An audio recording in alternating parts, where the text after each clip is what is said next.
Thank you for joining me this Friday, the 21st of April. I'm Grady Wolf, a market analyst with Bell Direct, and this is the weekly market update. The healthcare sector has outperformed the broader market over the last 10 years, particularly during the pandemic and in the post-pandemic era. Investor appetite continues to grow for companies that strive to achieve solutions for the health and well-being of individuals diagnosed with a vast array of diseases and conditions. The sector is up 9.16% over the last 12 months alone. It's not an easy or short journey for healthcare companies to generate a consistent revenue stream or even gain regulatory approval for the drugs and/or treatments they develop.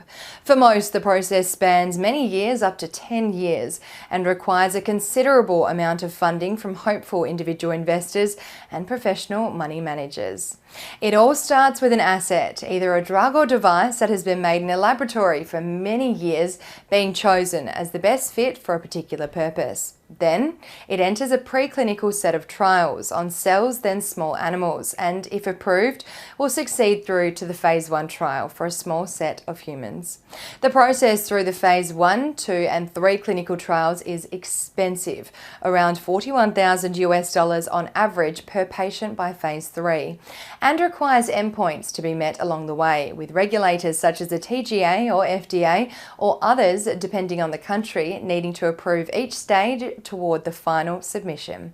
Should a drug or device make it through all phase trials, a new drug application or NDA is submitted to the regulatory body, which is assessed for 10 months under normal submission or 6 months if the company is granted a fast track, like we saw during the pandemic for vaccines.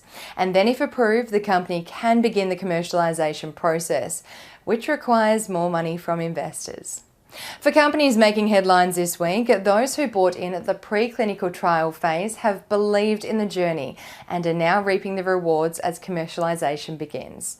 The two big names this week were Neuren and Telix Pharmaceuticals. Telix Pharmaceuticals released record results on Monday for the company's first quarter cash flow statement and accompanying activities report. In just under 12 months since being granted commercialization of its Illuccix prostate cancer imaging agent, Telix reached the milestone of $100.1 million in revenue over the first quarter, driven by increasing global sales of Illuccix. For Telix, Bell Potter is bullish on the company's progression towards both the imaging and therapeutic drug space for varying types of cancer, namely prostate cancer.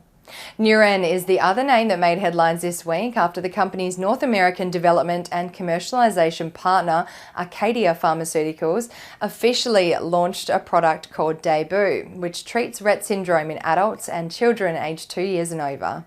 This launch triggered a $40 million US milestone payout to Neuren, as DAYBUE is the commercial name for Neuren's trofinetide drug, which is the first ever drug to receive FDA approval for the treatment of Rett syndrome in the world.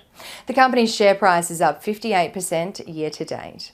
Bell Potter is bullish on a number of other healthcare stocks, but for investors as a whole, given the uncertainty and high volatility in the market at present, healthcare is a sector worth looking at when making investment decisions in 2023.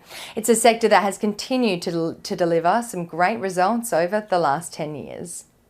Locally, from Monday to Thursday, the key index was virtually unchanged, rising just 0.01% as a rally for financial, REIT and consumer discretionary stocks was offset by the energy sector, plunging over 2.8%.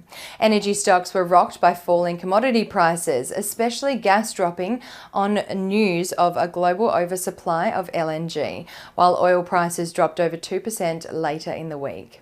The winning stocks on the ASX 200 over the week were led by Telix Pharmaceuticals, jumping over 26.6%, while Core Lithium rose 7.1% and Insignia Financial added 6.62% over the 4-day period. At the other end of the market, Capricorn Metals tumbled 12.15% amid weakness in the local gold sector this week, while Regis Resources fell 10.33% on weaker than expected production results, and New Hope Corporation dropped 10.17%. Taking a look at the broader market, or the All Ords, EML Payments jumped almost 30% this week, and some much needed relief for the payments company. On news, the company's CEO is exiting and the previously announced strategy is being scrapped. while AMA Group tanked 34% on the back of releasing its quarterly update, including downgrading its normalised EBITDA guidance. The most traded stocks by Bell Direct clients from Monday to Thursday were NIB Holdings, Treasury Wine Estates, Santos, PointsBet Holdings, NAB, Metals X, Scentre Group and Regis Healthcare. Clients also took profits from Fortescue Metals Group and Pilbara Minerals this week. And when it comes to diversification through ETF investing, the most traded ETFs by Bell Direct clients this week were iShares Core S&P ASX 200 ETF, VanEck Australian Floating Rate ETF, and BetaShares Australian Strong Bear Hedge Fund.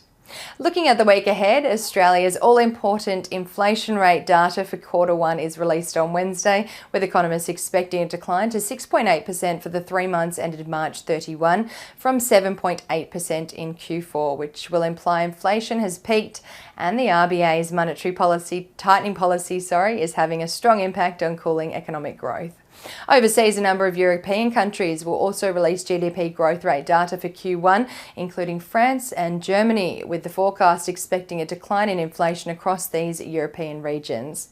The Bank of Japan's interest rate decision is also out next Friday, with the forecast of Japan's central bank to maintain its minus 0.1% cash rate amid reports of the BOJ is being cautious of raising its rate too soon. And that's all for today. Have a wonderful Friday and weekend, and as always, happy investing.